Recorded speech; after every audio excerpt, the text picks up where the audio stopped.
So last month, the last playoff game, which I didn't get to watch because we had a growth group, so I really don't remember a lot about it, except when I got to Donna Downer's house, she had some family there watching the game, and it was just about the end of the game.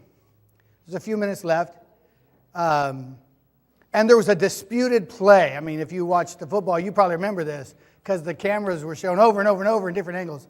But I remember watching it, and it clearly looked like, so one team was kicking the ball off, and I can't remember if it was a punt or a kick, but he kicked the ball off, and the guy who was back there to receive the ball, he got in position to get the ball, and he really wasn't going to be in a position to catch it.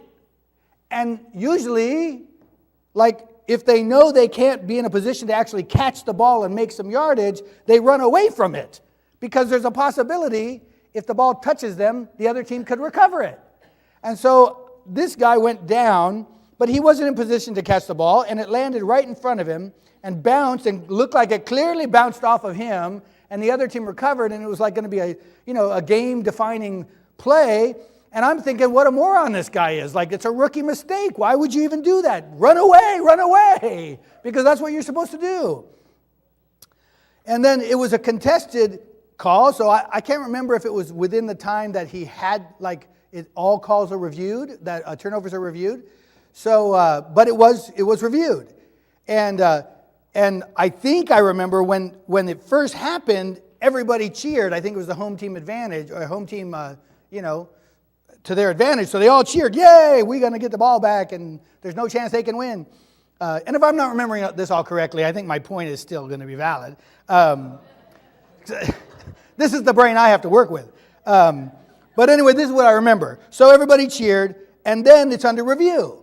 And so they show the camera, and it's just, there's no question from the perspective of the camera that looked like it hit his left hand and his leg. And I mean, and what's funny is the guy after it went down and hit him and bounced off him, he walked away like, no, I didn't touch me. And I thought, you can't do that. We saw it on camera. You shouldn't have made that play.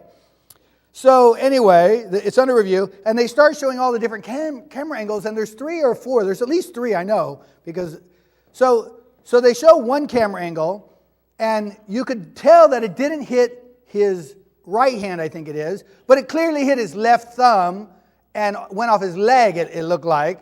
And so from that camera angle, yeah, there's no question it hit him. Then they showed another camera angle, and this time, well, it actually didn't hit his left hand or his left thumb, but looks like it hit his right hand and went off his leg. So, but now it didn't hit his left thumb, so that was weird. And then the third angle showed it clearly didn't touch his body, it didn't touch his leg or the other hand, and so from any one perspective, it looked like it did hit him. But when you looked at all 3 camera angles or however many they had, it was clear that ball didn't hit the guy. And I had to eat my words, because I'm like calling the guy a moron because what are you doing there? But it didn't hit him, and he was right. It didn't hit him, and they were right to make the call. But when they reversed the call on the field, the home team crowd got mad, and they all booed. I want you to think about that for a moment. There was no question about the truth here. There was no question about what was true. When you watched all the angles, it was absolutely true. The ball did not touch that guy. But if you were on the team that it was reversed on and it went against your team, see, everybody booed. Now what's going on there? 2 problems with really the truth in this scenario. One is limited perspective. Any one camera angle. The other is home team bias. Does everybody recognize home team bias exists? Yeah. See, when somebody makes a call, somebody makes a blatant pass interference call, and the ref doesn't call it. If you're on the team that it should have been called for, you get mad. Well, that officiating team, let's kick them all off and get a new one, right? But if you're the guys who benefited from it, you're like, well, it happens to everybody. Who cares? Right? Home team bias. and limited perspective. Those have a lot to do with whether or how we see truth.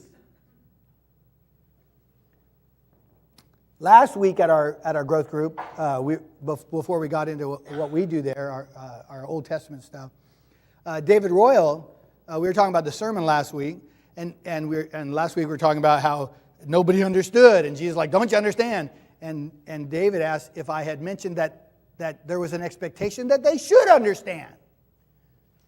You remember that as Jesus said to the disciples, do you have ears and you can't hear? Do you have eyes and you can't see? Are you still, so blind? Don't you understand? And then he talks about the loaves and why don't you understand these numbers?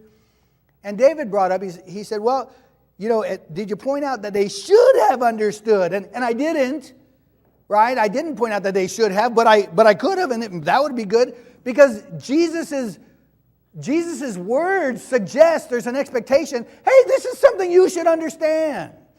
Now, we hear all those numbers, and that's not really part of our thing. We don't do that so much. But they had, numbers were a way of communicating in the text. And the Revelation, the number of the man, the number of, right, 666 and all that. Well, that would have meaning.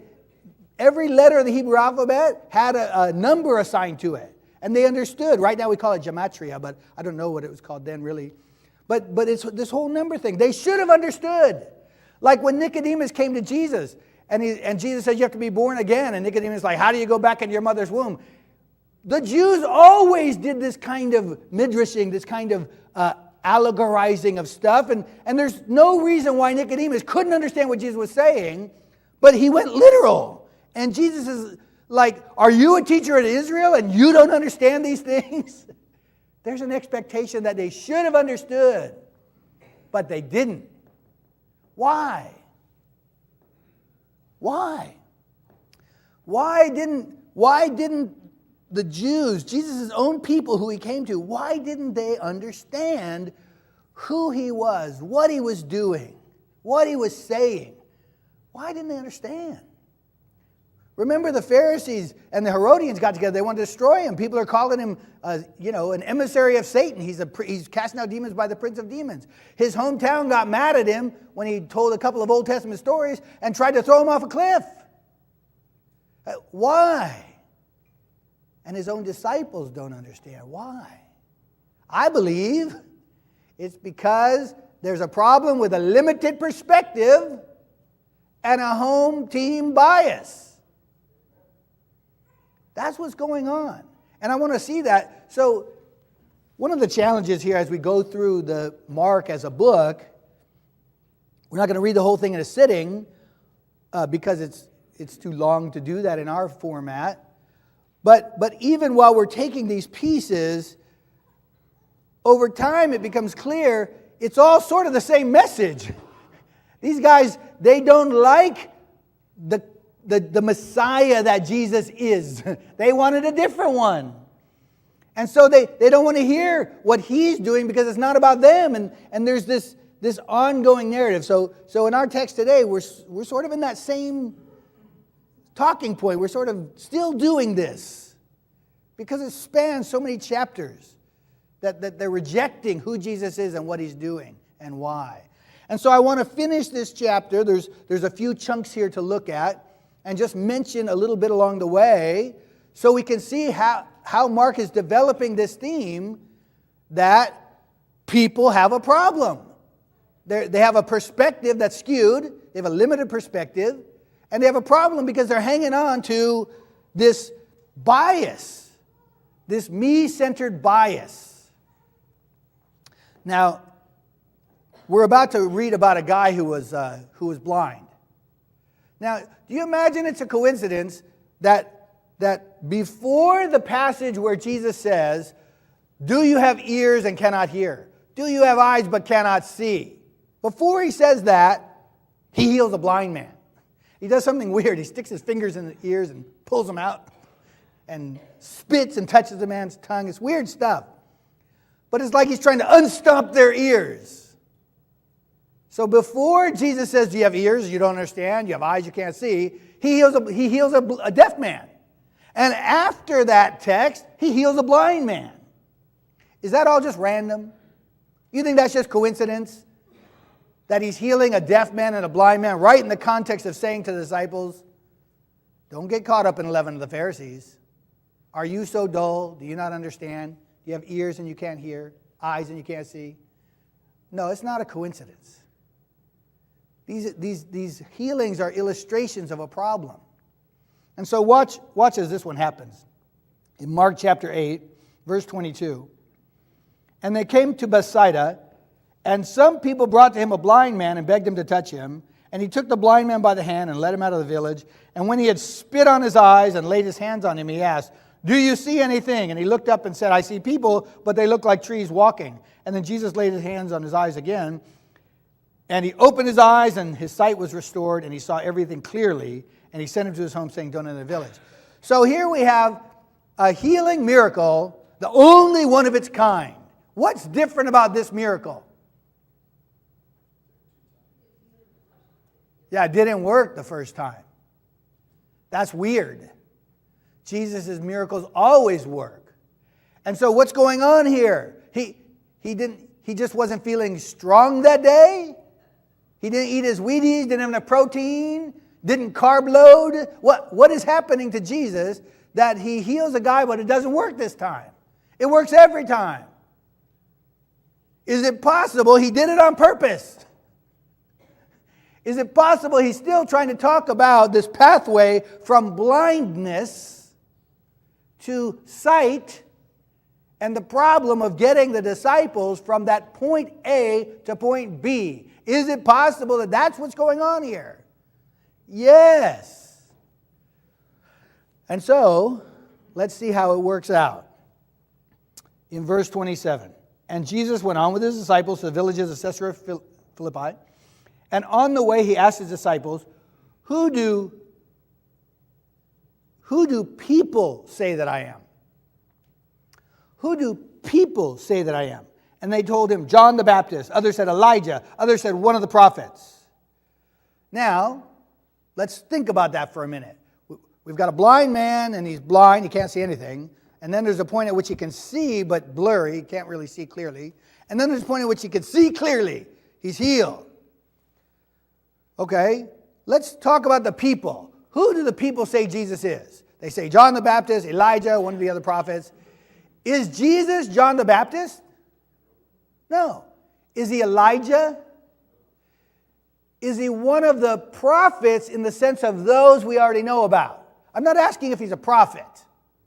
I'm asking, is he one of those prophets from the Old Testament? No.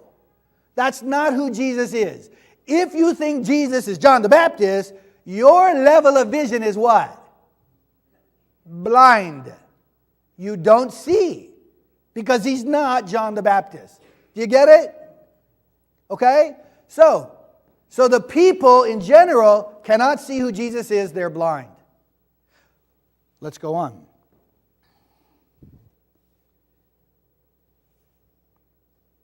Sorry. Okay, verse 29. And he asked them, but who do you say that I am? And Peter answered him, you are the Christ. You are the Messiah. You're the anointed one. You're the one we've been waiting for. And he strictly charged them to tell no one about him. Okay, let's evaluate Peter's answer. Okay? Everybody's saying, well, he's John the Baptist or Elijah or one of the prophets. That's blindness.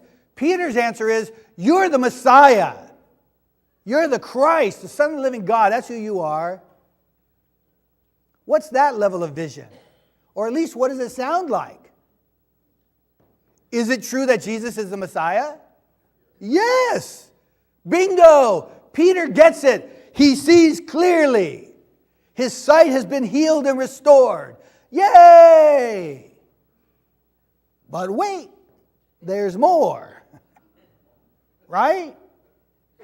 Because the words are correct. The words he's speaking, you're the Messiah, those are correct words. But they may not be correct after all, right? Let's read on. And he began to teach them, saying that the Son of Man must suffer many things, and be rejected by the elders and the chief priests and the scribes and be killed, and after 3 days rise again. And he said this plainly. Now there's going to be a problem here. When Peter said, "You're the Messiah," Peter was saying, we've been waiting all our lives for David to come back. For one to come back like David, who would fight for us, who would be a military king like David, and champion our cause, and kick those Gentiles out, and get rid of those Romans, and fight against our Canaanite enemies. We've been waiting for that one, and we've been living in this horrible situation with these Romans in here, and they won't let us be the people of God the way we want, and we're just waiting, and we've been telling them, you're going to get it. When our Messiah gets here, you're going to get it. And now he's here, and they're about to get it. And Jesus is the Messiah, and he's going to sit on his throne in Jerusalem, and we who are his apostles are going to sit on the best chairs around him, right? And we're even fighting about who gets the best one, right? And we're going to be sitting in glory, and it's going to be glorious, and everyone's going to see how cool we are. When Peter said, "You're the Messiah," that's what he was saying. And so Jesus began to plainly say, here's what Messiah looks like: rejection, humiliation, and death. Think about the two perspectives. Peter was right to say, "You're the Messiah," but he still didn't see what it meant. Do you get it? You see what's going on in the blind man miracle? Peter he's not blind like the rest of Judaism at the time. He's not blind. He has this amount of sight to say, "Jesus, you're the Messiah." So he's not blind. But does he see clearly yet? No, he doesn't see clearly yet. Because when he says, "Jesus, you're the Messiah," he means something that is just not. It's not the right perspective. He means something that's me-centered. It's got a me-centered bias. Home team bias. It's all about the Jews. It's all about us. But that's not what the Messiah is going to be about. And so what happens? And he said this plainly. And Peter took him aside and began to rebuke him. Just let that sink in. Jesus, you are the Christ. In Matthew, he says, he includes, you're the Son of God. You're the Messiah. You're the King. Jesus, you're the King of the Jews. Maybe even the King of all earth. Now he took him aside and rebuked him. Peter took the king aside and rebuked him. You just got to let that sink in. But turning and seeing the disciples, Jesus rebuked Peter. You understand? Peter can see something, but he doesn't see clearly. And none of them did, really. And this is where Jesus says, "Get behind me, Satan, for you are not setting your mind on the things of God, but on the things of man." And calling the crowd to him with his disciples, he said, "If anyone would come after me, let him deny himself and take up his cross and follow me." So when we hear these words, "take up your cross and follow me," sometimes we think it means, it's all these burdens of life I have to bear. My life's so hard because maybe I have a chronic illness. My life's so hard because I have a special needs child or adult that I have to take care of. My life's so hard because I have to, deal with all these hassles in my life, and it's just so hard, I can't bear it. And there's even a preacher story that talks about a young man who was so burdened with the cross he had to bear, and he prayed fervently, "Oh Lord, I can't handle this. It's too much to bear." And so Jesus came to him sort of in a vision and brought him into this room full of crosses. Have you heard this preacher story? Brought him in this room full of crosses and says, "Look, my son, let me unburden you and go and pick whatever cross that you want to bear. And so Jesus took his and he went throughout this huge room, and all these crosses were like this. They were bigger than him, and they were huge, and they looked really heavy. And he walked through and he thought, oh my goodness, it's just impossible. Look at all these crosses. And when he was just about, looked at every cross and getting discouraged, he saw it there in the corner. This little tiny cross. It looked like two sticks just put together leaning against the wall. And he's like, that's it. That's the one. That's my cross. That's the one I can bear. And Jesus said, son, that's the one you came in with.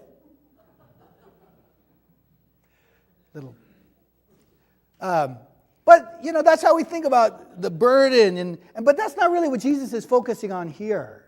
And also, we know the Roman cross is about death. We know it's being crucified. And some people actually had to be crucified for their faith. But that isn't... See, when we think that way, we think... And some Christians in the world, it's horrible. They're dying. They're being killed for their faith. It's horrible. A pastor I know sent me a video. I hate that I watched it. I felt responsible. I had to watch it, and then I had to turn it off. But it was of a young girl. She looked about maybe 18 or so, and she it said, see, I don't read Arabic, and I don't read it, so I don't know what was going on in that video. I wouldn't pass it along for that reason, but still, it was horrible. It said that this girl had gone to a Christian prayer meeting in India, and in the video, there's a mob around her, and they're like pushing her and hitting her. And when she goes down on the floor, they're stomping on her, and she gets up. And at some point, somebody must have thrown some flammable fluids on her because somebody put a fire on her. And she started trying to roll around and get it out, and I had to turn it off. And it grieved me so bad, it just sickens me. And I was sorry I watched it, but I did. It's just hard to keep that in my head. But that does happen. Christians are suffering in the world, and they're being killed for their faith. It's true. But most of us don't live in that world. And so when we think about taking up our cross, it's sort of a possibility. It's kind of this hypothetical thing. Would I lay down my life for Jesus? Yeah, I guess I would if I had to, but then I'm going to go on and live my life. That's not what Jesus is talking about here either. What Jesus is saying here has to do with every single one of us, every single Christian in any circumstance. Because if you notice, what he says to Peter when he says, get behind me, Satan, it's not like some little red-suited guy with horns just jumped into Peter and made him say something weird. What Peter said was the mentality of his whole religion. It's what everybody thought. It wasn't some weird possession moment. Satan was the adversary. And Peter's words were adversarial to Jesus' words. And the mentality of his religion stood against what Jesus was trying to do. And so Jesus says, you don't have in mind the things of God. Your problem is you have in mind the things of men. You have a skewed perspective because you have a home team bias. That's what Jesus is saying to all of us. In what ways are we hanging on to a skewed perspective because of a home team bias? It could be cultural. We might believe all those advertisements that say, you deserve it. You're entitled to every bit of it. Whatever anybody else has, you should have it too. And that's what life is about, is getting everything for you. Maybe we're stuck in that stuff. That's a limited perspective, and it's a skewed one. And if you saw every camera angle, you'd know it's not true. But we might be hanging on to that. Or it might be a religious thing. We may have grown up with certain religious ways of thinking that keep us from really seeing what Jesus is about. We've been studying in Romans in our class, looking at the way God thinks of law in Romans. And we've been seeing ways that maybe what we've grown up with is not quite in line with what God is doing, and it's challenging. What will we do? Will we hang on to that stuff that's about us? Or are we willing to let it go for what we see in the Scripture? Right? It could be either of those. But either way, every one of us is called to check that right here. Check that perspective. And be willing to take up your cross, to die to yourself. How should Peter die to himself right there and then? Let go of that me, us and them. Let go of that. And see what Jesus has been doing. Helping that Canaanite. Healing all those Gentiles and feeding them. It was something that the Jews wanted to murder Jesus over. And he says, don't you get caught up in the leaven of the Pharisees. Don't you get caught up in their puffed up. Now, of course, the Pharisees thought they were better than you and everybody else. But it doesn't make you any better, even if you don't think you're better than all of these guys. If you think you're better than them, it's still not okay. You're still leavened. You're still puffed up. And when you have that perspective, when Jesus says, is it better to sit at the table or to serve those sitting at the table, you and I are going to want to sit at the table. And Jesus says, but I'm among you as one who serves. We have a limited perspective because we're me-centered. And you can't follow Jesus that way. And it is not... It's interesting, one of the passages we're focusing on in Romans is Romans 12.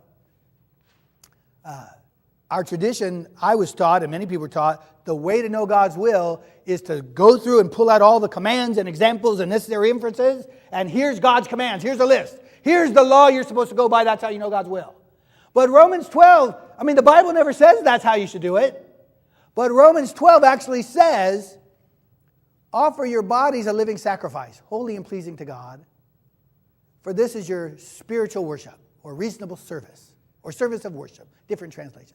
But then it says, do not conform to the pattern of this world any longer, but be transformed by what? The renewing of your mind. What did Jesus tell Peter the problem is? In his mind. Be transformed by the renewing of your mind. And he says, and then you will be able to discern what the will of the Lord is.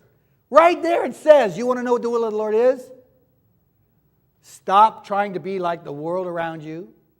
Start trying to be like Jesus in a sacrificial life. And then your mind will start to understand. That sounds a lot like take up your cross, die to yourself, right? Be a living sacrifice. Die to yourself. Is that similar? That's what it's about. That's what we're called to. I'm late here. I'm sorry about that. Let me just say this. During the musicals, what an amazing example of people who've decided to serve, who found the blessing of serving. I was talking to Sue Sykes. She probably didn't like me mentioning her name. But the first night, she was just worn out. She worked so hard, serving all the tables. And I know everybody else did too, but I saw Sue and I thought, man, she's really worked herself out. I hope she's okay. The next day, of course, she looked great. The next day, looked like alive and on fire. And I'm like, Sue, are you doing okay? Because you looked pretty worn out last night. She said, Randy, I've learned the blessing of serving. And nobody can understand it. I think she said nobody can understand it until they do it. Is that true? It is true. It's true. You can't have a perspective of what Jesus means to serve or to forgive or to lay down your life for others. You can't unless you do it. And we've got to trust Him enough to do it to get a change in our perspective. But we won't do it while we're hanging on to a me-centered thing. The home team bias, you can't do it. We got to let go of that. So I'm going to pray, but I want you to do this. I want you to close your eyes and I want you to think of some way that you need to take up your cross. And I'm going to ask you to raise your hand when you're thinking of something, not because I'm going to trick you into standing up and coming forward. I'm not going to do that. I just want you to raise your hand so I know when to pray. I want to make sure as many people get a chance to think of something that they need to do. So right now, just close your eyes and try to think of one way that you know that you have not chosen to sacrifice, to be a living sacrifice. One way you know that in your mind you're kind of holding back. And I just want you to focus on some way that you can say, Jesus, I know I need a perspective check here. I know I need something to change here. And when you have that, I just want you to raise your hand at least just a little bit so I can look and see that we're done with all the ones that are going to be able to think of something.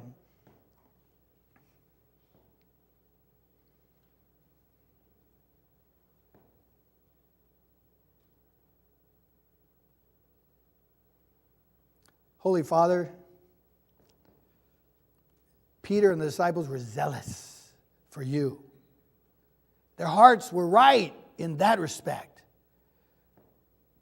But Jesus is teaching them and he's teaching us that there's still another level of vision that we can have when we choose to walk in your steps. Father, in every way we're thinking about right now, I pray you'll give us the power, the wisdom, and the vision to set aside our own bias. What's in it for me? What do I get out of it?